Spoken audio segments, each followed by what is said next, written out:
बिस्मिल्लाहिर्रहमानिर्रहीम। मेरा नाम तस्नीम अहमद सिद्दीकी है और मैं अपने प्रोग्राम मानो या ना मानो के साथ आपकी खिदमत में हाजिर हूँ। आज पता नहीं क्यों मुझे पाकिस्तान पीपल्स पार्टी की एक साबका रुकन जो कि वफात पा चुकी हैं, जिनका नाम फौजिया वहाब था, वो बड़ी याद आई।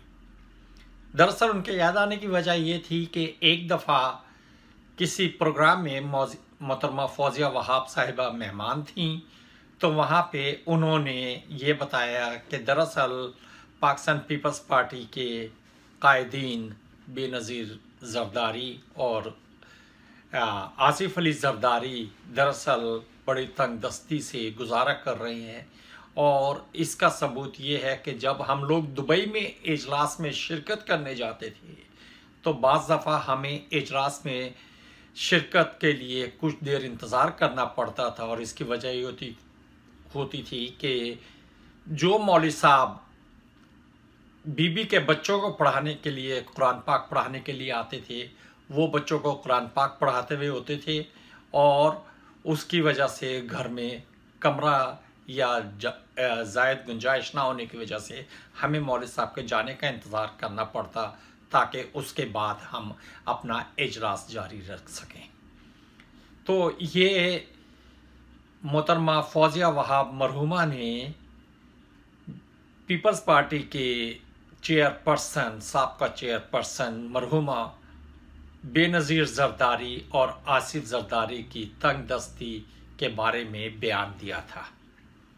आज ऐसे ही कुछ बयान पीपल्स पार्टी के एक रुकन, अल्लाह ताला उन्हें ज़िंदा सलामत रखे, मुर्तज़ा वहाब की तरफ से आया।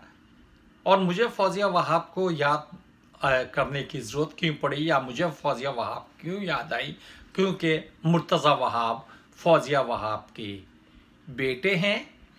और इनके लिए इससे ज़्यादा मैं शेर में थोड़ी सी तस्हीह करके कह दूं तो ज़्यादा बुरा नहीं होगा कि माँ पे पूत, नस्ल पे घोड़ा, बहुत नहीं तो थोड़ा थोड़ा।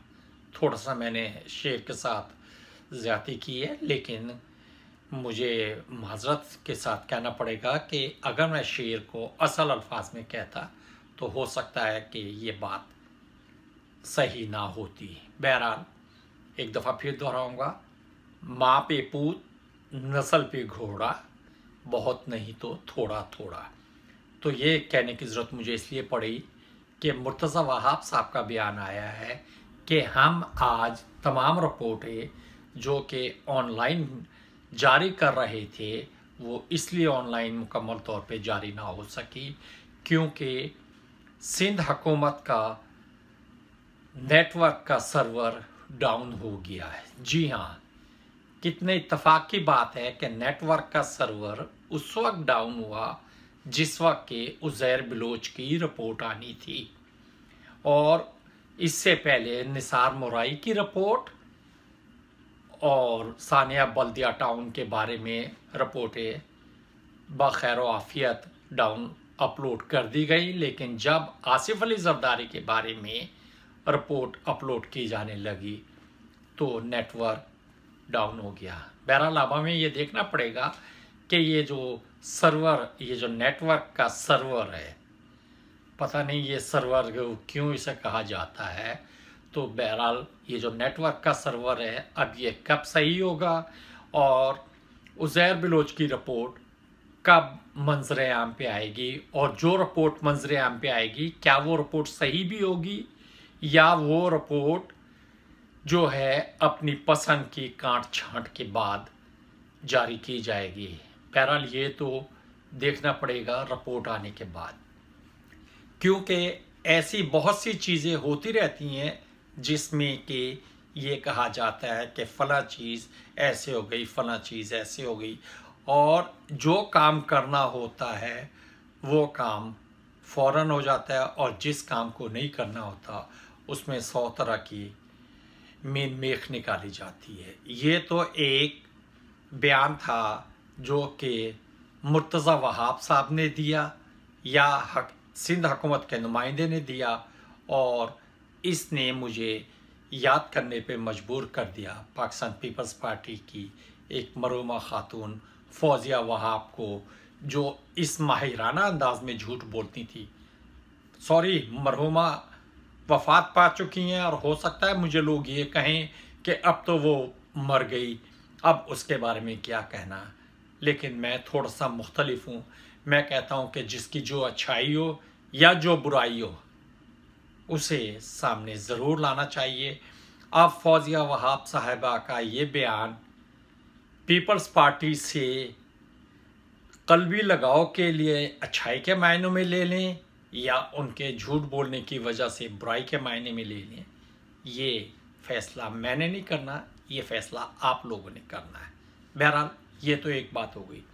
दूसरी खबर भी पाकिस्तान पीपल्स पार्टी से ही मुतालिक है और वो ये है कि आज पार्क लेन रेफरेंस में आसिफ अली जरदारी पर फर्द जुर्म आयद की जानी थी, लेकिन फर्द जुर्म इसलिए आयद ना हो सकी क्योंकि आज 1 साल की कार्रवाई के बाद जब फर्द जुर्म आयद करने का मौका आया तो आसिफ अली जरदारी के वकील जनाब एहसान नाइक साहब ने ये कहा कि जनाब एक दरख्वास्त दी अदालत में, एहतसाब अदालत में, और कहा कि जनाब आप तो ये केस सुनने के मजाज ही नहीं है। जी हाँ, उनका बयान ये था कि आप तो ये केस सुनने के मजाज ही नहीं है, लिहाजा इस केस के बारे में आपको फर्द जुर्म आयद करने का कोई इख्तियार नहीं। सवाल मेरा ये था एजाज नाइक साहब से कि जनाब ये सवाल केस की सुनवाई जो कि 1 साल से चल रही थी, ये सवाल उस वक्त क्यों नहीं हुआ? उस वक्त इस सवाल को क्यों नहीं उठाया गया? आपने उस वक्त अदालत में ये बयान क्यों नहीं दिया? आप उस वक्त भी खामोश रहे जब अदालत ने फाइनल ये कहा कि आज के दिन फर्द जुर्म आयद की जाएगी, तो आपने बयान उस दिन भी नहीं दिया।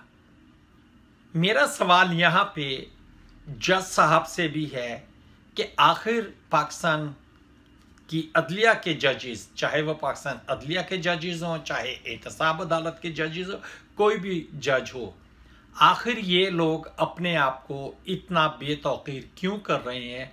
आखिर ये लोग बददियानत लोगों के हाथों क्यों यरगमाल हैं? आखिर क्या वजूहात हैं कि ये लोग आखिरी वक्त पे मिलने वाले सवालात पे भी उन्हें टाइम आउट दे देते हैं, उन्हें अगली पेशी दे देते हैं।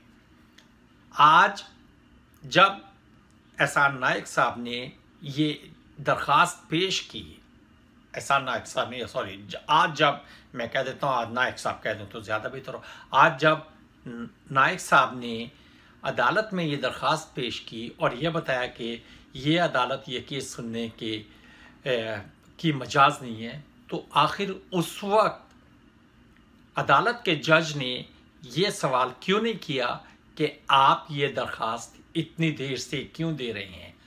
उन्होंने ये सवाल किया था, लेकिन अदालत का क्या इख्तियार नहीं था कि अदालत फौरी तौर पर यह दरख्वास्त लेने से इनकार कर देती?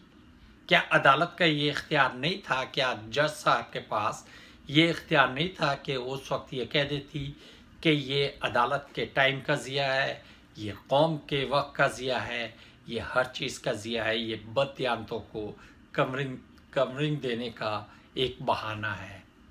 लेकिन अदालत ने फिर वही किया कि तारीख़ पे तारीख़ और तारीख़, और आज एजाज नाइक साहब को, सॉरी फिर नाइक नाम ले रहा हूँ, आज नाइक साहब को, हो सकता है कि ये बात वो कहें कि जी मेरा नाम बार बार क्यों लिया जाता है, तो आज नाइक साहब को एक और तारीख़ मिल गई। और ये वही नाइक साहब हैं जो कभी माजी में आसिफ अली जरदारी को पागल जाहिर करते रहे, माजी में आसिफ अली जरदारी को फारिगुल अक़ल जाहिर करते रहे, लेकिन आज फिर उन्होंने ये कहने की बजाय इस केस के लिए एक और इल्तवा का बहाना बनाया और आज फिर उन्हें तारीख़ मिल गई। सवाल ये नहीं होता कि तारीख़ क्यों नहीं मिली, हर एक को मुकम्मल मौका देना चाहिए, लेकिन क्या एहतसाब अदालत के जज का ये फ़र्ज़ नहीं बनता था कि वो एहसान नायक साहब की, पता नहीं आज ये क्यों एहसान नायक साहब, बल्कि मुझे याद आई है एहसान नायक साहब, मैं बार बार क्यों दोहरा रहा हूँ। एहसान नायक साहब मेरे, जब मैं पढ़ता था तो मेरे एक उस्ताद थे, आज पता नहीं उनका नाम मुझे क्यों याद आ गया। बहरहाल एजाज नायक साहब ने ये आज जो बहाना घड़ना था उन्होंने घड़ा और वो एक नई तारीख लेने में कामयाब हो गए। वो अदालत को ये बताने में कामयाब हो गए कि अदालतें कानून की मर्ज़ी से नहीं चलती, अदालतें हमारी मर्ज़ी से चलती हैं। नायक साहब, आप वाकई एक पाए के वकील हैं, आप वाकई हक नमक अदा कर रहे हैं, आप वाकई हर वो काम कर रहे हैं जो कि इस केस को तूल देने का बाइस बने। आज मुझे आसिफ जरदारी का वो फ़िक्रा भी याद आया कि मैं अदालतों को चला चला के ख़त्म कर दूंगा। जी हाँ, ये आसिफ अली जरदारी साहब ने कहा था कि ये अदालतें मेरे से पूछती क्या है, मैं इन्हें चला चला के ख़त्म कर दूंगा। सही बात है, आप आसिफ जरदारी, आपने जो कहा था, आप वाकई अदालतों को चला रहे हैं, आप वाकई अदालतों को चला चला कर ख़त्म कर रहे हैं। अब देखने की बात यह है कि कल जो फ़र्द जुर्म आयद होनी है, क्या वो कल जो फ़र्द जुर्म आयद होनी है वो हो सकेंगी, या उसके लिए भी कोई ना कोई मज़ीद बहाना बनाया जाएगा, या उसके लिए भी तारीख लेने के लिए कुछ ना कुछ नए हथियार सामने लाए जाएंगे। बहरहाल उस वक्त तक के लिए मुझे इजाज़त दें।